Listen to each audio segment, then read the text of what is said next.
Salut à tous, un plaisir de vous savoir toujours prompte à suivre une nouvelle vidéo de la chaîne Technosciences et Culture. Dans la vidéo précédente, on a fait ressortir l'ouvrage de Jules Verne, L'île mystérieuse, qui servit de tremplin à la thématique de cette vidéo. Jules Verne a écrit un autre livre, tout aussi avant-gardiste et très ancré dans la réalité scientifique, mais hautement futuriste, de la Terre à la Lune. La Lune, c'est vers elle qu'on se dirige pour cette vidéo, avec la mission Apollo 11.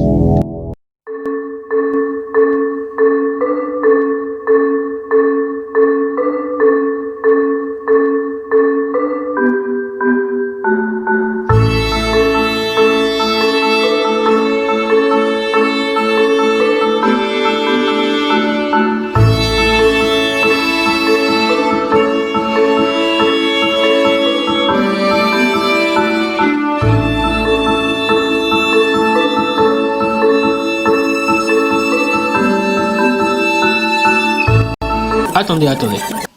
On ne va pas vous parler d'Apollo 11, ou de fusée, ou même de la Lune elle-même.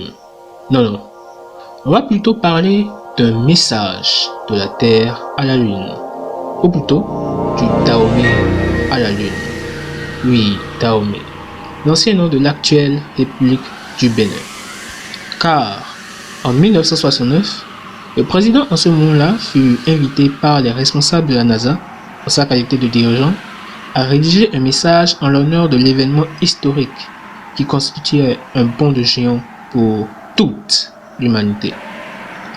Ça paraît incroyable et vous n'en avez jamais probablement entendu parler.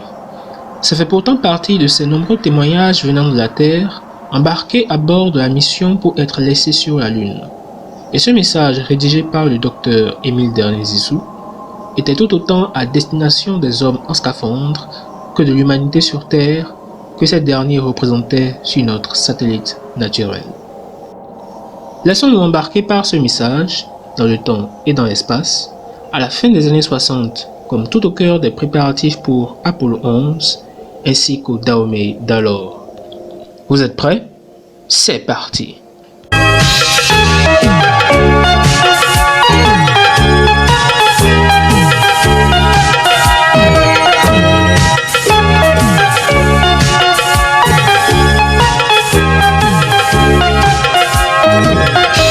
We choose to go to the moon in this decade and do the other things, not because they are easy, but because they are hard. 3, 2, 1, 0. All engine running. Liftoff. We have a liftoff. 32 minutes past the hour. Liftoff on Apollo 11. Tower cleared. We got a roll program. Neil Armstrong reporting their roll and pitch program. 1.5, picking up some dust. Straight shadow. 4 forward, drifting to the right a little. 30 seconds forward. Contact light. Okay, engine stop. We copy you down, Eagle. Houston, Tranquility Base here. The Eagle has landed. Roger, Tranquility. We copy you on the ground. You got a bunch of guys about to turn blue. We're breathing again. Thanks a lot. I'm going to step off the limb. It's one small step for man, one giant leap for mankind. Ces mots, prononcés par le pilote et commandant de la mission, Neil Armstrong, quelques instants après être descendu sur la surface lunaire, sont restés à la postérité. Non seulement pour le portée historique, car c'était le premier alunissage piloté par des êtres humains, mais aussi par le sens de cette phrase. A small step, que c'était pour lui, premier marcheur sur un sol extraterrestre, constituait l'accomplissement d'une aventure scientifique, technologique et humaine qui allait bien au-delà des 8 ans qu'avait alors pris le programme Apollo depuis son début et peut se voir comme la consécration d'une espèce comme nulle autre sur notre planète, de Mankind. L'homme dénommé Neil Armstrong, qui venait de poser les pieds sur la Lune, accomplissait un rêve aussi bien qu'un exploit, qui ne relevait pas seulement du génie des gens de son pays, les USA, mais plus globalement du génie de toute l'humanité, alors présente en 1969 et bien avant. Les savoirs qu'il fallait pour réussir cette mission et les ressources tout aussi matérielles qu'humaines que cela a nécessité provenaient, directement comme indirectement, des millénaires d'existence de notre espèce, Homo sapiens. C'est donc ce que résumait à merveille l'humble et talentueux pilote originaire de l'État de l'Ohio aux USA. Un petit pas pour l'homme, ou un homme, certes, un grand bond pour l'humanité, en réalité. C'est certainement dans cet esprit qu'en préparation de la mission en vue du premier alunissage du programme habité Apollo, les responsables de la NASA, l'Agence aérospatiale civile et nationale des USA, ont prévu d'accompagner ce haut fait de témoignages au nom de l'humanité, mais aussi des personnalités dirigeantes du monde à l'intention de la mission.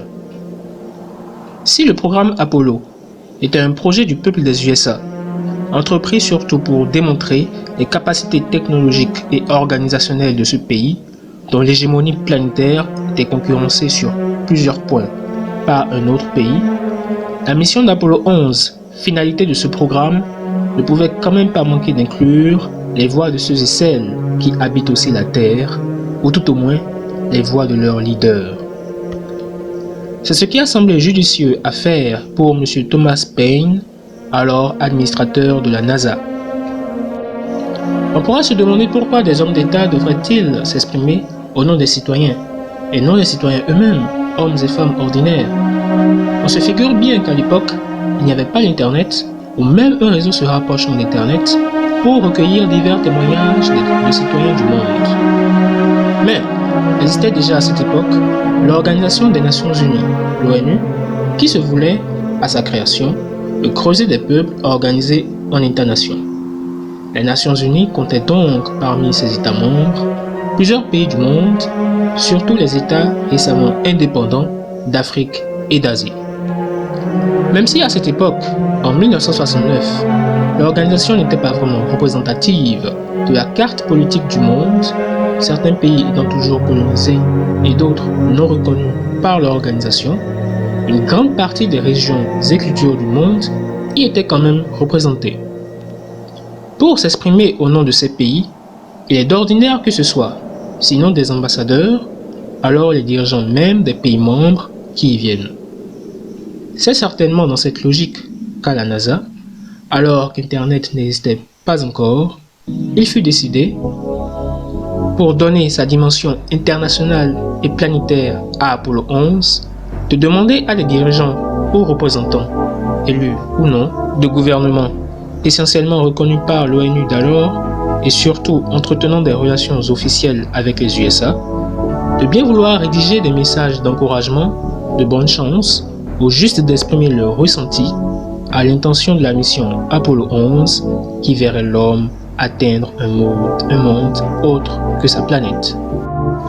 Ces messages de bonne volonté, Goodwill Messages en anglais, à l'endroit d'Apollo 11 ont été reproduits, puis photographiés, ensuite miniaturisés sur un petit disque, de la taille d'une pièce de 50 cents américains, à gauche de l'image, lequel disque fut réalisé en silicium, matériau déjà largement utilisé pour les circuits intégrés des équipements électroniques, présentant l'avantage de supporter, sans se dégrader, des températures extrêmes comme celles sur la Lune. Ce petit disque de silicium, marqué sur son pourtour en anglais de la planète Terre, juillet 1969, fut ainsi déposé sur la surface lunaire par Edwin Buzz Aldrin, le deuxième marcheur lunaire d'Apollo 11, juste avant que les astronautes ne retournent dans leur module pour s'apprêter à quitter la Lune. En plus des déclarations de 4 présidents des USA, d'Eisenhower à Nixon, ainsi que les noms d'élus, de hauts responsables administratifs et de directeurs d'instituts scientifiques et technologiques rattachés à la NASA, ce disque témoignage portait ainsi les messages de 73 dirigeants ou ambassadeurs de nations du monde, dont vous pouvez voir ici la liste. Il faut noter que ces 73 pays y figurant sont ceux dont les représentants officiels ont répondu à temps à la demande formulée par la NASA. Moins de mois leur fut donné comme deadline, paraît-il.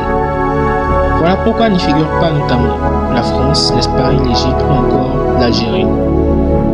Il faut noter également que lorsqu'il est mentionné Chine, Congo, Corée et Vietnam, il s'agit en fait respectivement de Taïwan, de la RDC ou Congo-Kinshasa, de la Corée du Sud et du Vietnam du Sud. Ces deux derniers États n'étaient pas alors membres de l'ONU, mais ayant des relations officielles avec les USA. Ce qui montre un peu, par là même, le contexte politique mondial à cette époque. Ainsi donc, parmi ces 73 pays, autres que les USA, représentés sur le disque de silicium, figurent notamment de nombreux États africains, 21 en tout, dont le Dahomey, actuel Bénin. En juillet 1969, le Dahomey a pour président le docteur Émile Derlin-Sissou. Ce médecin de formation était à la tête de l'État dahoméen depuis tout juste un an déjà, depuis qu'en juillet 1968, un référendum le plébiscita comme chef de l'exécutif, référendum populaire dont il avait souhaité l'organisation pour que la décision prise par le comité militaire en juin 1968 de lui confier les rênes du pays ait une approbation démocratique. Alors, pour vous situer un peu, un bref rappel du contexte ayant précédé son investiture. Un comité militaire présidé par le colonel Alphonse Allais avait été formé au lendemain du coup d'État contre le général Christophe Souglo en décembre 1967. Le comité militaire s'était donné alors pour mission d'organiser des élections dans les 6 mois à suivre. À l'époque, le pays connaissait de fortes difficultés économiques et financières qui généraient un certain nombre de manifestations syndicales à Cotonou comme à Porto-Novo. Cette crise économique était fortement liée à l'instabilité politique du pays des 4 années précédentes, due aux luttes de pouvoir autant parmi les leaders politiques civils que parmi les officiers supérieurs de l'armée. Le comité militaire avait organisé un scrutin présidentiel en mai 1968, le premier dans l'histoire du pays, mais l'élection, qui vit s'affronter 4 candidats, fut annulée pour cause de faible participation. Afin de sortir de l'impasse politique d'alors, les jeunes militaires du comité décidèrent de confier le pouvoir à un civil, le docteur Émile Derlin-Sissou. Celui-ci avait déjà été ministre des Affaires étrangères, d'abord sous le premier gouvernement du président Hubert Maga, de 1962 à 1963, puis sous le gouvernement du général Souglo, de 1965 à 1967. Auparavant, bien avant l'indépendance, il était déjà une figure politique dahoméenne de premier plan, ayant eu à représenter la colonie au Parlement français dans le cadre de l'Union française. Le docteur Émile Derlin-Sissou était donc quelqu'un qui connaissait le pays et pourrait être à même de juguler ses problèmes. Il accepta alors la proposition des militaires et réussit à imposer la tenue d'un référendum pour que, entre guillemets, le peuple ait son mot à dire. L'homme de 50 ans forma ensuite un gouvernement presque exclusivement composé de jeunes techniciens et respectant l'équilibre régional du pays, sujet très sensible à l'époque. Si certains Béninois aujourd'hui retiennent surtout du président Sissou le souvenir d'un impôt par tête instauré alors, on le comprend mieux à la lumière du contexte économique de l'époque. C'est donc dans ce contexte que je tenais à rappeler qu'était le Dahomey en juillet 1969, ainsi que le background de son dirigeant en ce moment. Et quant à la mission Apollo 11, ou plus largement concernant les programmes spatiaux des USA ou de l'Union soviétique à l'époque, qu'en savaient la plupart des Dahoméens et qu'en pensaient-ils? S'ils devaient en être informés, cela serait certainement par la radio nationale du pays, puisqu'aucune station de télévision n'émettait encore, ou juste par la presse écrite du pays et celle internationale. Mais pour un taux d'alphabétisation, scolarisation relativement bas alors, les informations ne devraient être accessibles qu'à une frange de la population. Et pourtant, le président Sissou, dans son message à l'intention du premier alunissage piloté, allait s'exprimer en son nom ainsi qu'au nom du peuple dahomey. Voici donc retranscrit ici, en anglais, le message qu'il envoya à la demande de la NASA. le génie et l'audace d'une grande nation dévoilent en ce jour à l'humanité les secrets d'un astre que, durant des siècles, nous n'avons pu que sonder et admirer de si loin au travers de l'oculaire étroit de nos télescopes. Aujourd'hui, le rêve est devenu réalité. Et c'est grâce au talent et au sacrifice de la grande nation américaine. Mais c'est grâce aussi à ce qui a été accompli à travers les époques et les siècles par les savoirs, les sciences et la technologie des hommes, de tous les hommes. L'épopée lunaire des astronautes d'Apollo 11 ouvre ainsi, dans l'histoire de l'humanité, un nouveau cycle grandiose d'exploits spatiaux et suscite de grands espoirs. En ce jour triomphal et en cette heure historique, j'exprime personnellement et au nom du peuple dahoméen mes vœux de paix, de fraternité et de bonne fortune pour toute l'humanité et pour tous les hommes. Puissent les premiers pas de l'homme sur la Lune convaincre les habitants de la Terre de se vouer un jour bientôt à n'employer la science et la technologie qu'au service de la paix et du progrès. Pour la plupart d'entre nous qui ne connaissions pas l'existence d'un tel message, autant à l'époque que de nos jours, quelles impressions suscite-t-il en nous maintenant que nous le découvrons? N'hésitez pas à le faire savoir en commentaire. On peut déjà noter que ce message rejoint les propos que tiendront quelques semaines après, la nuit du 20 au 21 juillet 1969, le premier marcheur lunaire. Un message qui met aussi en exergue l'importance de la maîtrise des savoirs scientifiques et technologiques pour le progrès d'une nation, aussi bien que de l'humanité. Progrès qui ne revêt tout son sens que s'il apporte réellement des bienfaits à tous, sans exclusion, et contribue largement à rendre notre vécu sur notre planète encore meilleur pour tous ses habitants. Tout était dit. Si vous souhaitez découvrir les messages envoyés par les dirigeants des autres pays et avoir par là même une copie de ce document, qui est un communiqué de presse de la NASA en date du 13 juillet 1969, vous pourrez le retrouver sur le site internet de la NASA, dont je laisse le lien en description. En plus du disque de silicium portant les messages de bonne volonté du dirigeant du monde, et entre autres témoignages laissés sur la Lune par Apollo 11, il y a aussi une plaque commémorative portant les signatures des astronautes ainsi qu'un court message. Cette plaque, que chaque mission d'alunissage Apollo emportait, fut fixée à l'une des pattes de descente du module lunaire. Écoutez son message que les astronautes d'Apollo 11 lisent ici. Dear men from the planet Earth, first set foot upon the moon, July 1969, AD. It came in peace for all mankind. La planète Terre. Si nous tous pouvions avoir un jour l'opportunité d'y porter un regard extérieur, tel un bébé sorti du berceau et qui l'admire de loin, nous dirons certainement que nous sommes trop chanceux d'être des habitants de tels miracles dans l'univers et que les problèmes que nous rencontrons sur cette planète et qui relèvent en grande partie de notre responsabilité ne sont que viduité dans ce cosmos qui nous dépasse. Nous nous dirons certainement qu'il faut s'appliquer à mieux gérer cette planète, ce qui demande un plus grand respect de la nature ainsi que de ses espèces vivantes et un meilleur vivre ensemble entre les peuples, entre les êtres humains. Cette réflexion, le patriarche presque centenaire qu'est devenu le docteur Émile Daniel-Zissou l'abordera tout autant qu'il évoquera brièvement la mission Apollo 11 dans ses mémoires intitulées « En ces temps-là », paru à la fin 2012 et lu en 2014 à la radio ORTB par le journaliste et politologue Expédie Orlogou.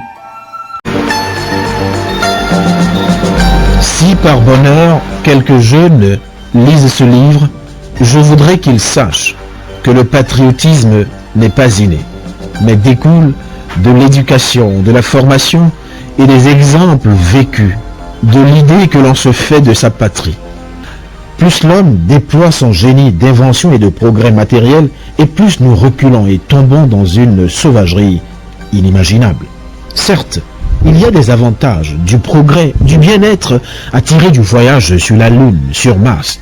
La technologie y gagne beaucoup. Si nous nous appliquons à faire une terre plus humaine et des peuples moins belliqueux, ce serait aussi bien, même mieux. Je crois encore, malgré tous les heurts et malheurs, toutes les déceptions, les avanies, les succès, les échecs d'une vie un peu longue, à l'avenir, à la plénitude de notre qualité d'homme, au progrès de nos pays. C'est-à-dire, comme j'y ai travaillé toute ma vie, je crois en notre jeunesse.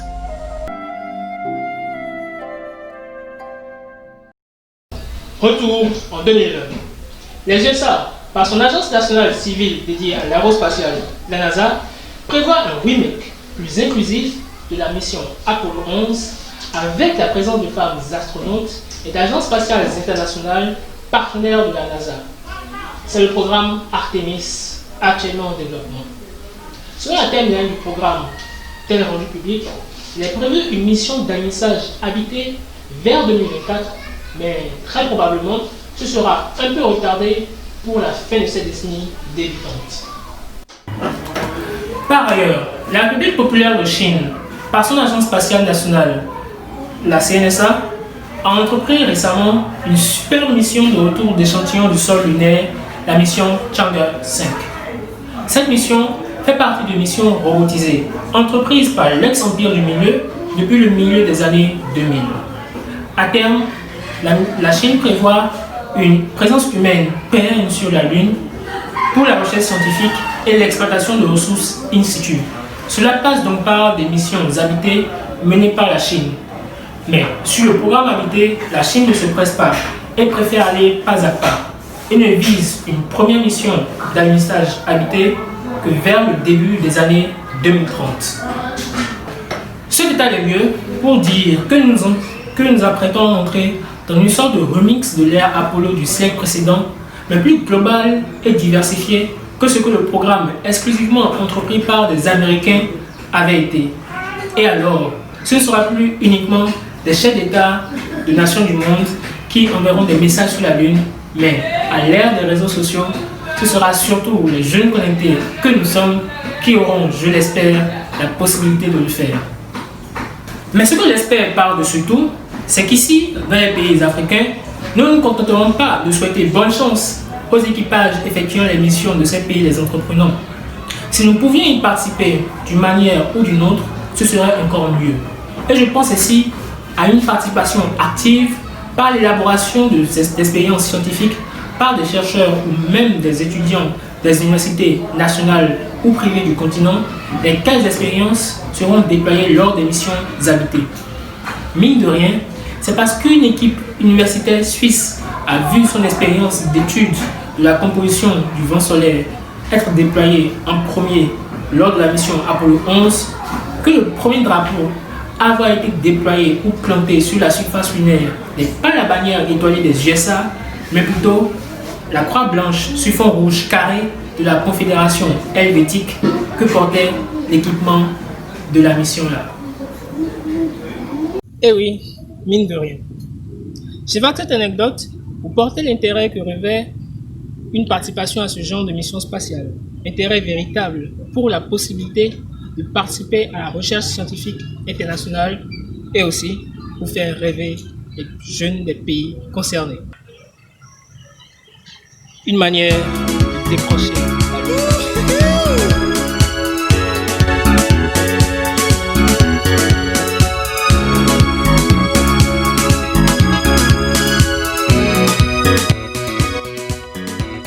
Déjà la fin pour cette vidéo qui vous a fait voyager à travers l'espace, de la Terre à notre satellite naturel et à travers le temps à la fin des années 60.